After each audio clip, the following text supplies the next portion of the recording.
Hmm, grabe. Ang galing-galing mo talaga magbiyak ng buko. Hindi lang sa pagbibiyak ng buko, pati sa pagmamanage din ng tao. Kaya nga ikaw ang kinuha ko para makasama ko sa pag-aalaga ng mga nyukan ko. At nagpapasalamat ako sa iyo doon. Paano? Aalis na ako, ha? Teka muna, sandali. Bakit? Bakit parang malungkot ka? Hindi na kasi yata ako sanay na malayo sa'yo, yung sagyugan.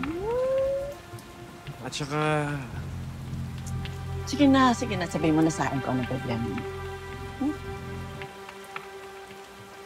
tumawag kasi yung nanay ko. Hmm. Enrollment na daw ni Bunso. Mm. Ang problema kasi,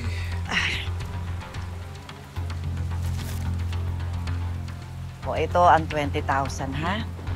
Bigay mo to sa nanay mo. ang laking halaga nito. Babayaran ko talaga to. Hindi na. Ano ka ba? Tulong ko na yan sa'yo. Sa pag-aaral naman yan ng bunso mo. Gusto mo ba? Pag-aralin din natin ulit ang nanay mo? Di ako. Oh, kita mo na. Mas gwapo ko talaga pag masaya ka. Masaya na dapat ako, kaya lang, Oh, bakit?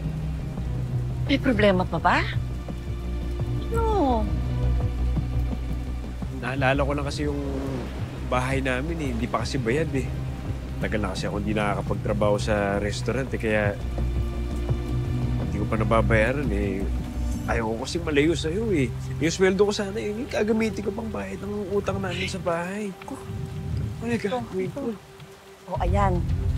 20,000 yan, ha? Bayaran mo na yung upa sa bahay nyo. Lahat ng bills, bayaran mo na rin. Bigay ko yan sa'yo. Wala kang utang sa akin. Hindi. Kapag nakaluwag ako, ibabalik ko talaga sa iyo to. Ano ka ba? Bakit kasi hindi ka pang mag-full-time na trabaho dito? Dito ka na rin tumira. Ayoko kasing isipin ng ibang tao na pinagsasamantalahan kita. Ano naman yung buko pa? Naku, wala akong pakialam sa sasabihin ng ibang tao. Basta masaya ka. Masaya ka rin ako.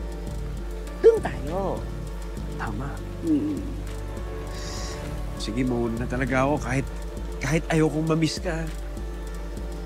Aalis na ako. Basta, alam mo na. Pagbalik mo, tuturuan mo naman akong magkayod ng buko. Oo naman. Kakayo talaga tayo. Talaga? O sige na.